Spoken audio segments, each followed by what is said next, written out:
பாஜகவுடன் திமுக ரகசிய கூட்டணி வைத்திருப்பதாக எதிர்க்கட்சித் தலைவர் எடப்பாடி பழனிசாமி விமர்சித்திருந்த நிலையில் அதற்கு அவசியமில்லை என முதல்வர் ஸ்டாலின் பதிலடி கொடுத்துள்ளார்.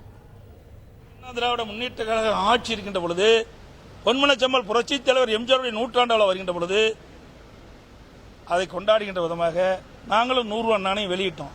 அப்ப நாங்களே வெளியிட்டோம். பாரதிய ஜனதா கூட்டணி இருக்கும்போது கூட நாங்கள் கூப்பிடல. ஆக இவர்கள் திரு கருணாநிதி அவர்களுடைய நூற்றாண்டு விழாவை கொண்டாட வேண்டும் என்பது அவருடைய விருப்பம். 100 ரூபா நாணயம் வெளியிடுவது அவருடைய விருப்பம். ஆனா வெளியிடுவது யார் என்றுதான் கேள்வி. ஏன் திரு ராகுல் காந்தி கூட்டு வந்து இதை வெளியிட்டிருக்கலாம்ல? இதிலிருந்து திராவிட முன்னேற்ற கழகம் பாரதிய ஜனதாவும் ரகசிய உறவு இருப்பது வெட்ட வெளிச்சமாகிறது. சிங் அவர்களை நாம அழைச்சதுனால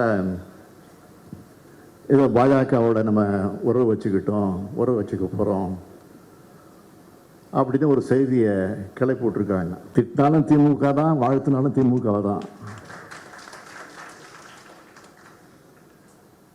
நாங்கள்லாம் ரகசிய உறவுலாம் வச்சுக்க வேண்டிய அவசியமே இல்லை. அம்மையார் இந்திரா காந்தி அவர்களை சொன்னாங்க, கலைஞரை பொறுத்த வரைக்கும் திமுகவை பொறுத்த வரைக்கும் எதிர்த்தாலும் கொள்கையோடு எதிர்ப்பார், ஆதரித்தாலும் கொள்கையோடு ஆதரிப்பார் என்று சொல்லியிருக்கிறார். அதே போன்றே போதுங்கிறது. முதல்ல பழனிசாமி அவர்கள் அதை படிக்கணும். பழனிசாமி மாதிரி ஊர்ந்து போய் பதுங்கி போய் பதவி வாங்குற புத்தி திமுகவுக்கு கிடையாது. எல்லோருக்கும் உரிய மரியாதையை நாங்கள் கொடுப்போம்.